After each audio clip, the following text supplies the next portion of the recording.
जय मसीह सभी को। और हम फिर से नया सप्ताह में प्रवेश किए हैं और आज का डेली डिवोशन मैं भजन संहिता से ली हूँ 63 उसका 3।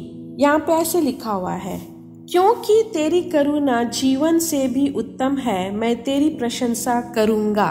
तो जब हम पढ़ते हैं ये, तब अभी तक जब अगर आप हमको फॉलो करते हैं या हमारा YouTube चैनल को फॉलो करते हैं तो भजन संहिता का स्टडी हम लोग अनेक बार किए हैं और वो दाऊद राजा का ही भजन हम लोग ज़्यादातर करते हैं। तो फिर से आज हम लोग जो हमारा सामिस्ट है दाऊद राजा, उनके बारे में हम आज फिर से बातें करेंगे।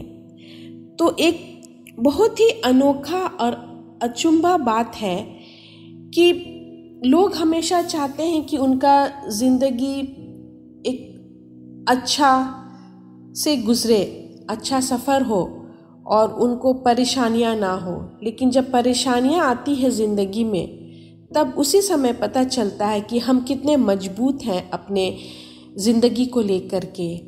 हम कितना उस वक्त हम क्या राय लेते हैं अपनी ज़िंदगी में, क्या डिसीजन हम लेते हैं अपनी ज़िंदगी में, और उस वक्त हमारी जो आत्मिक ज़िंदगी है, जो स्पिरिचुअल लाइफ है, उसी वक्त हमें पता चलता है कि हम कितना कमज़ोर हैं, हमारा संबंध परमेश्वर यीशु मसीह से कितना गहरा है और हम उस नैया को पार कर सकते हैं कि नहीं। और यहाँ पर हम दाऊद राजा का वही देखते हैं। जैसे कि हम 3 पढ़ते हैं, उसमें बहुत अच्छा से उन्होंने लिखा है, क्योंकि तेरी करुणा जीवन से भी उत्तम है।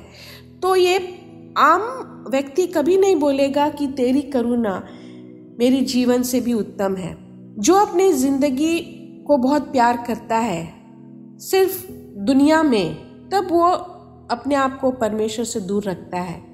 वो नास्तिक इंसान होता है। उसको प्रभु परमेश्वर भगवान इन डिवाइन जो कनेक्शन होता है परमेश्वर से, वो बना करके नहीं रखते हैं, क्योंकि वो अपने लाइफ, अपने ज़िंदगी से वो खुश रहते हैं, क्योंकि उसके पास किसी चीज़ का भी कमी नहीं होता है। तो ये जब हम पद पढ़ते हैं, तब यहाँ पर दाऊद राजा यही कहता है, राजा हो करके भी उसके पास किसी चीज़ का भी कमी नहीं होता है या नहीं था, लेकिन फिर भी वो पिता परमेश्वर से उसका जो संबंध था, उसका नज़दीकी था, उसका आत्मिक जीवन कैसे था, ये पद पढ़ करके हमको समझ में आता है कि वो कहता है कि क्योंकि तेरी करुणा जीवन से भी उत्तम है, मैं तेरी प्रशंसा करूँगा। तो चाहे कुछ भी हो जाए हमारे जीवन में, हम जैसे कि यहाँ पर हेडिंग ही है, जब अगर हम पढ़ते हैं कि जब वो रेगिस्तान में था, वो जुड़ा का रेगिस्तान में था, तब उसने लिखा है। तो रेगिस्तान में रह कर के भी जब उसके खुद के जीवन एक डेजर्टेड था, एक मरुस्थल जिसको कहते हैं, तो वो यही कहता है, अगर हम पहला पद में पढ़ते हैं, हे परमेश्वर तू मेरा ईश्वर है, मैं तुझे यत्न से ढूंढूंगा, सूखी और निर्जल ऊसर भूमि पर मेरा मन तेरा प्यासा है, मेरा शरीर तेरा अति अभिलाषी है। तो ये कौन बोलेगा, ये कौन इंसान बोलेगा जब उसके ज़िंदगी में उसका ज़िंदगी एक पूरा तरीका से मरा हुआ ज़िंदगी होता है, उसे कहीं से कुछ एक आस नहीं नज़र आता है, तो वो क्या पिता परमेश्वर को पुकारेगा? लेकिन यहाँ पर दाऊद राजा का जो विश्वास है वो अटूट है पिता परमेश्वर को लेकर के, और उस समय भी वो निर्जल ऊसर भूमि में रह कर के भी उसका जो प्यास था वो परमेश्वर के लिए था, उसका जो शरीर था वो परमेश्वर के लिए उसका डिज़ायर था, अभिलाषा था, और वो उसी परमेश्वर की ओर वो देखता चले जाता है। तब हम जब 2 पढ़ते हैं तो यहाँ पर लिखा रहता है, इस प्रकार से मैंने पवित्र स्थान में तुझ पर दृष्टि की कि तेरी समर्थ और महिमा को देखूं। तो हमारा ज़िंदगी भी वैसा ही होना चाहिए। और अगर हमारा ज़िंदगी में कठिनाइयाँ आती है तो वो अच्छा के लिए आता है। आप देख लो, दुनिया में लोगों के पास पैसा होता है और वो उसी पैसा में, उसी धन दौलत में वो अपने आप को कितना दूरी बना लेते हैं परमेश्वर से। उनका जो आत्मिक जीवन होता है वो अच्छा नहीं रहता है, क्योंकि उनको ज़िंदगी में जो चाहिए उनको मिला हुआ रहता है और वो ढूंढते नहीं हैं, क्योंकि उनको ज़िंदगी में सब चीज़ मिला हुआ रहता है।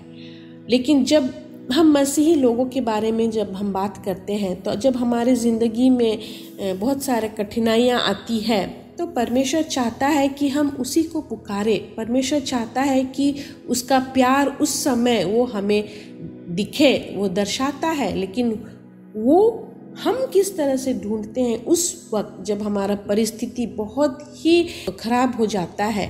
और ये जो भजन संहिता 63 है, इसमें हम यही पढ़ते हैं 1 से 5 तक। अगर हम देखेंगे तो यहाँ पर वो 5 में भी आप देखोगे कि मेरा जीव मानो चर्बी और चिकने भोजन से तृप्त होगा और मैं जय जयकार करके तेरी स्तुति करूँगा। तो ये कौन कहेगा? ये वही कहेगा जो परमेश्वर से बहुत नज़दीक है। वो कहता है कि चाहे जितने भी स्वादिष्ट और अच्छे अच्छे भोजन मेरे सामने रख दो, लेकिन मेरा जो आत्मा है तभी संतुष्ट होगा जब मैं पिता परमेश्वर की स्तुति महिमा करूँगा, जब मैं उसके साथ समय बिताऊँगा। इस परिस्थिति में भी जहाँ पर मुझे लगता है कि मैं डूबा हुआ हूँ, मेरे पास ऐसा कुछ सुख नहीं है, मैं सब तरफ से घिरा हुआ हूँ अपने दुश्मनों से, मुझे कहीं से कुछ वैसा चीज़ उत्पन्न नहीं हो रहा है जो मुझे चाहिए। और उस वक्त अगर हम पिता परमेश्वर को पुकारते हैं और हम पिता परमेश्वर को समझने का कोशिश करते हैं और हम ढूंढते हैं, तभी पिता परमेश्वर हमारा विश्वास देखता है। हमारा विश्वास उस समय पिता परमेश्वर नहीं जांचता है जब हम खुश रहते हैं, जब हमारे पास सब चीज़ रहता है, जब हमारा ज़िंदगी अच्छी तरीक़ा से चलता है, तब पिता परमेश्वर हमारा विश्वास को नहीं देखता है। लेकिन जब हमारा परिस्थिति बहुत ख़राब रहता है, जब हम सब तरफ से हमारे लिए दरवाज़ा या आपके लिए दरवाज़ा बंद रहता है, आपको चाहे पैसा की कमी होती है, चाहे ज़िंदगी में बहुत कुछ चीज़ है जो नहीं हो पा रहा है, तब अगर हम पिता परमेश्वर को पुकारते हैं और उसी के बारे में सोचते हैं और हम अपने आप को निर्बल नहीं समझते, निर्बल हो करके अगर हम निर्बल नहीं समझते हैं, हम सारा हमारा जो धाड़स है वो खो करके भी अगर हम नहीं खोते हैं, हमारा जो शांति है वो अशांति होते होते अगर हम शांति परमेश्वर पर पाते हैं या ढूंढते हैं, तब परमेश्वर हमारा हर एक प्रार्थना का उत्तर उस वक्त जो देता है और हमारा जो विश्वास उस वक्त बढ़ता है, वो एक स्वादिष्ट खाना से भी बढ़ करके एक आनंदमय ज़िंदगी जिसको कहते हैं, उसी वक्त हमें परमेश्वर देता है। और ये भजन संहिता 1 से अगर हम 5 पढ़ेंगे तो यहाँ पर उसी का विवरण दिया है दाऊद राजा। और हम 3 इसीलिए मैं उठाई हूँ और इसलिए मैं ये कहती हूँ, जैसे कि लिखा हुआ है कि क्योंकि तेरी करुणा जीवन से भी उत्तम है और मैं तेरा प्रशंसा करता रहूँगा। तो ये सिर्फ कुछ पल के लिए नहीं, लेकिन ज़िंदगी भर जब हमारा जीवन इस संसार में है, तो हमेशा हमें महिमा देना चाहिए पिता परमेश्वर को। ये नहीं कि जब आप गिरजा घर में और माहौल बहुत अच्छा है तब आप प्रशंसा स्तुति महिमा दे रहे हैं, आप तब महिमा स्तुति प्रशंसा दे रहे हैं जब अच्छी अच्छी चीज़ें हो रही हैं आपके ज़िंदगी में, तब नहीं, तब वो सफिशिएंट नहीं है। लेकिन जब आप हर एक दिन, चाहे आपका दुख भरा ज़िंदगी हो चाहे खुशहाल ज़िंदगी हो, आपको पिता परमेश्वर से एक जो संबंध है उसके साथ में जैसे पिता और पुत्र का होता है, उसी तरह से हमें अपने स्वर्गीय पिता के साथ वो संबंध हमेशा के लिए बना करके रखना है। चाहे जितना भी अनकंफर्टेबल लाइफ हो, चाहे जितना भी परीक्षा का घड़ी हो आपकी ज़िंदगी में, और उस परीक्षा के घड़ी में अगर आप पिता परमेश्वर को पुकारते हो पूरे मन से, तहे दिल से, तब आप देखोगे कि पिता परमेश्वर किस तरह से आपका हर एक प्रश्न का उत्तर देता है।